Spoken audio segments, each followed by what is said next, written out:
Nous voici en ces premières vêpres de toute une foulée de saints et aux secondes vêpres d'un autre saint.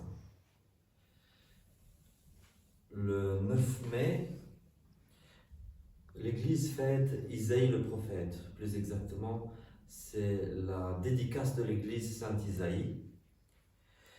Également, en Belgique, l'élévation des reliques de Saint Macaire de Gand. Et avant tout et surtout, c'est la fête aussi de Saint Grégoire Nazianzen, archevêque de Constantinople. Et aujourd'hui, là, on est aussi au second vêpres de Saint André apôtre. Enfin, Saint André apôtre, de la translation des reliques de Saint André, parce qu'il y a une fête avant-hier de Saint André, c'est-à-dire au début du temps de l'Avent, et aujourd'hui, c'est la translation des reliques présumées de Saint André. Alors, je pourrais vous parler beaucoup de tous ces saints-là qui tombent en plus dans le temps pascal. Je ne vais pas m'attarder sur Isaïe le prophète. Il y a en fait, très probablement, ce n'est pas le même Isaïe. Enfin, c'est-à-dire que si c'est Isaïe qui a écrit tout le livre d'Isaïe, il a commencé à prophétiser très très jeune, et puis il a prophétisé, puis il est parti en exil, et puis très vieux, il est revenu de l'exil, parce que l'exil a quand même duré 70 ans. Donc à moins que ce soit un type qui ait vécu hyper longtemps, c'est pas le même Isaïe. C'est-à-dire que probablement Isaïe n'a fait que commencer le livre, peut-être qu'il a continué à écrire, et puis quelqu'un d'autre en son nom, peut-être un disciple, qui a terminé. Saint Macaire était arménien et il a été père abbé à Gand. Je ne vais pas entrer dans beaucoup de détails par rapport à sa vie, on le fête aussi à une autre date. Alors pour ce qui est de Saint André, je ne vais pas beaucoup parler de lui parce qu'on le fête surtout pendant le temps de l'Avent. Mais je vais parler un petit peu de Saint Grégoire Nazianzen. On dit souvent Saint Grégoire de Nazianze. Cela n'est pas exact. Je préfère dire Saint Grégoire Nazianzen. Nazianzen, ça veut dire c'est le gentilé de Nazianze. Nazianzen, archevêque de Constantinople. Parce qu'il n'a jamais été évêque de... C'est son père qui a été évêque de Nazianzen. Et lui, il a été son bras droit pendant un certain temps. Mais il a quand même fini comme archevêque de Constantinople. Alors, il y a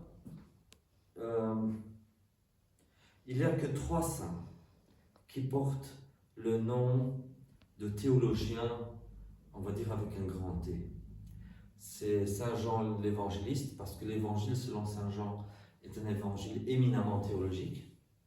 La deuxième personne qui a reçu ce nom de théologien, c'est justement Saint Grégoire Nazianzen, docteur de l'Église, parce qu'il a été pionnier de la foi orthodoxe, non seulement contre les ariens, mais également pour affirmer la divinité de l'Esprit Saint. Donc c'est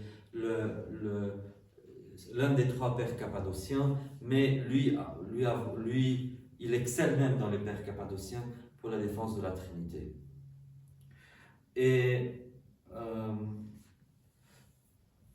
il y a un troisième saint encore, qu'on appelle Siméon, le nouveau théologien au XIe siècle, qui a encore reçu ce titre de théologien avec un grand T. Moi, souvent, je suis bourré de diplômes de théologie, mais je ne vais jamais dire que je suis un théologien. Je vais dire que je suis un étudiant en théologie. Parce qu'il faut avoir quand même faut avoir une certaine humilité par rapport aux 3 grandes figures qu'ont dit les théologiens dans l'histoire du christianisme. Et donc Saint Grégoire Nazianzen, c'est l'un des 3. Je ne vais pas vous raconter toute sa vie parce qu'il a quand même écrit des choses intéressantes. J'aimerais qu'un jour, la mère Brigitte soit ici. Bon, je pense que la mère Brigitte viendra quand même au milieu de Noël. Elle sera ici en automne, si je ne m'abuse pas. Et quand la mère Brigitte sera là, elle a fait son mémoire de licence sur Saint Grégoire Nazianzen. Donc, elle me parlera elle-même en détail. Je l'inviterai à prêcher sur Saint Grégoire Nazianzen. Donc, je ne vais pas m'attarder sur ses écrits et qui il était. Ce soir, on dira aussi l'anaphore de qui vient de la plume de Saint Grégoire Nazianzen. Et je vais dire un petit mot par rapport aux prêtres qui célèbrent dans le rite byzantin. Donc dans le rite byzantin, de nos jours, on ne célèbre plus beaucoup d'anaphores. On célèbre avant, on devrait dire avant tout, même si c'est rare, la messe selon Saint Basile le Grand, avec l'anaphore authentique composée par Saint Basile le Grand. Et puis on célèbre selon le schéma de la liturgie de Saint Basile, avec une anaphore qui n'a rien à voir, l'anaphore de du prêtre Jean l'Antiochien, qu'on a confondu avec Jean Chrysostome. C'est pour ça qu'on parle de la liturgie de Saint Jean Chrysostome, mais qui n'a rien à voir avec Saint Jean Chrysostome en réalité. Et donc, comme cette anaphore-là est plutôt brève, elle est utilisée la plupart du temps. Donc, deuxième liturgie, Saint Jean Chrysostome. Il y avait encore d'autres liturgies qui proviennent des rites voisins, mais qui par ricochet sont entrées dans le rite byzantin.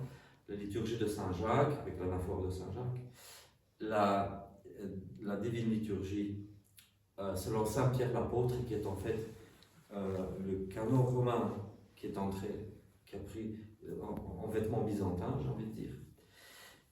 Mais je pense aussi qu'il y a la liturgie de Saint Marc aussi, qui vient du rite copte. Mais j'invite les confrères de rite byzantin à utiliser aussi l'anaphore de Saint Grégoire Nazianzen, Saint Grégoire de Nazianze. Et pour ce faire, ils peuvent prendre le propre de la liturgie dite de Saint Basile et seulement substituer l'anaphore à la place de l'anaphore de Saint Basile, célébrer l'anaphore de Saint Grégoire Nazianzen. Et ils pourraient faire ça très opportunément pendant les samedis du carême, puisque le dimanche du carême, c'est l'anaphore de Saint Basile. En semaine, pendant le carême, c'est la messe des présanctifiés instaurée par Saint Grégoire le Grand. Donc les samedis du carême restent la meilleure opportunité. Et c'est une très belle anaphore parce qu'elle est dirigée non pas au Père. La majorité des anaphores sont adressées à Dieu le Père. Mais l'anaphore de Saint Grégoire Nazianzen est adressée directement au Christ, comme l'anaphore Charar. Et il y a encore une autre qui m'échappe maintenant. Oui, l'anaphore de Notre Seigneur en partie, elle est adressée aussi au Christ. Et théologiquement, c'est une anaphore qui est très intéressante. Donc je recommande même aux prêtres de rite byzantin d'utiliser l'anaphore de Saint Grégoire Nazianzen, peut-être les samedis de carême, et en prenant le schéma de la liturgie de Basile, mais en substituant l'anaphore l'une pour l'autre. Voilà pour la petite histoire. Alors il y a quelques... Saint Grégoire Nazianzen, moi personnellement, me touche pour certaines raisons. Je vais vous dire pourquoi. Il a été sacré évêque d'un tout petit diocèse et il n'y a jamais fonctionné parce que ce sont les Ariens qui ont pris le contrôle du diocèse, donc il n'a jamais réussi à être évêque là dans le petit diocèse. Et plus tard, il a été appelé pour être archevêque de Constantinople, donc il avait déjà été sacré évêque. Et c'est pour ça que nous le fêtons le 9 mai, c'est parce que c'est le 9 mai qu'il a été sacré évêque. Il se retrouve à Constantinople et il préside le deuxième concile œcuménique, Constantinople en l'an 381, et c'est le concile qui finit par le proclamer, l'introniser comme archevêque de Constantinople. Transférer un évêque d'un siège à l'autre, ne se faisait pas à cette époque-là, et tant mieux. Ici, on a l'un des premiers cas où on transfère un évêque d'un diocèse à l'autre. Mais je pense, à son cas, il est très intéressant pour le thème de la succession apostolique. Parce que les conciles disent que si quelqu'un a été sacré évêque pour un poste fictif, l'ordination n'a pas de force, disent les canons, n'a pas de force. Alors, certains qui disent, ça veut dire qu'elle est invalide. D'autres disent, elle n'est pas invalide, elle est juste illicite. Et ici, on a un cas concret où Saint Grégoire Nazianzen en fait, si on interprète qu'une telle ordination est invalide, alors Saint Grégoire Nazianzen serait invalide aussi. Pourquoi? Donc il a été sacré évêque pour un petit diocèse. Il n'a pas été sacré évêque là-bas, c'est Saint Basile le Grand qui l'a sacré. D'ailleurs, lui tout seul, c'était même pas 3 évêques, c'était un seul évêque, Basile le Grand, qui a sacré son ami. Ils étaient grands potes, hein, vraiment comme cuir chemise, ces deux-là. Et Saint Basile le Grand a sacré évêque son meilleur pote. Ok, je te sacre évêque pour ce petit diocèse, vas-y, je t'envoie. Et puis il n'arrive même pas à mettre les pieds là, les Ariens l'empêchent, etc. Il n'a pas de troupeau là-bas. Il a été sacré sans troupeau. C'est pour un poste fictif. Donc il entre dans tous les critères pour quelqu'un qui a été ordonné évêque pour un poste fictif. Et il n'a jamais pris possession. Et après son ordination, il est parti auprès de son père, qui était à Nazianze, qui était lui évêque de Nazianze. Et Saint Grégoire a juste aidé son père dans le gouvernement du diocèse. Il n'a jamais fonctionné comme évêque. Par la suite, il est intronisé seulement. Il n'est pas réordonné, il est intronisé seulement. Ça veut dire qu'on reconnaît son sacre épiscopal, on le reconnaît comme valide. Et on l'intronise pendant le second concile œcuménique à Constantinople. Donc cela montre que même quand quelqu'un est sacré évêque pour un poste fictif, sans force ne veut pas dire invalide, ça veut juste dire illicite. Et donc ici, on ne fait que régulariser un sacre épiscopal qui est tout à fait valide, qui a été fait par une seule personne. Pourquoi je parle de ça? On a un cas très similaire dans l'histoire de l'Église, beaucoup plus tard. Et il s'agit de Dominique-Marie Varlet. C'est un cas plutôt récent, hein, 1700 et des poussières. Qu'est-ce qui se passe? À ce moment-là, le pape de Rome décide d'envoyer un évêque à Babylone. Et donc, on prend un prêtre, qui est Dominique-Marie Varlet, et on va le sacrer évêque. On le sacre évêque dans une cave à Paris. Dans une chapelle qui est dans une cave, rue du Bec. Et il y a un seul évêque qui le sacre, plus 2 prêtres qui ont été élus comme évêques, mais pas encore sacrés.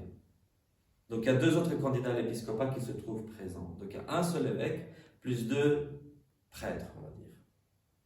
Et il y a un servant de messe. Il n'y a pas de peuple. Il est sacré dans une cave comme ça. Et puis, on lui dit, va à Anvers pour prendre le bateau pour aller à Babylone. Et il vient à Anvers. Et puis, il apprend qu'en fait, à Babylone, il y a déjà un évêque. Il est passé par Utrecht. Il a fait des confirmations à Utrecht où le siège épiscopal était vacant. Il n'arrive jamais à Babylone de sa vie. Jamais, jamais. Et à Babylone, il y a déjà un évêque. Il y a même plusieurs évêques à Babylone. Donc, il a été sacré par un seul évêque pour un poste totalement fictif. Et Dominique-Marie Varlet, il repart à Utrecht. Il a une chapelle privée, une chapelle pas plus grande que celle-ci. Et là, il va sacrer plusieurs archevêques d'Utrecht, qu'on considère comme valides. Mais bon, voilà, je pense que c'est un cas très intéressant. On peut douter de la validité de cette lignée épiscopale-là, mais alors il faut remettre en doute aussi Saint Grégoire Nazianzen et tout ça. Donc voilà, il y a un précédent avec Saint Grégoire Nazianzen qui nous montre que Dominique-Marie Varlet était sacré validement, même si je peux dire en toute illicité. Voilà. Illicité. Voilà. Voilà pour le petit cas. Mais voilà, la fête de Saint Grégoire. Voilà. Je ne vais pas m'attarder sur sa vie et sur ses écrits. Je pense que la mère Brigitte nous fera un très beau discours en automne quand elle sera ici. Et il nous reste encore quelques jours dans le temps de la résurrection. Et je vous dis, le Christ est ressuscité. Il est vraiment ressuscité.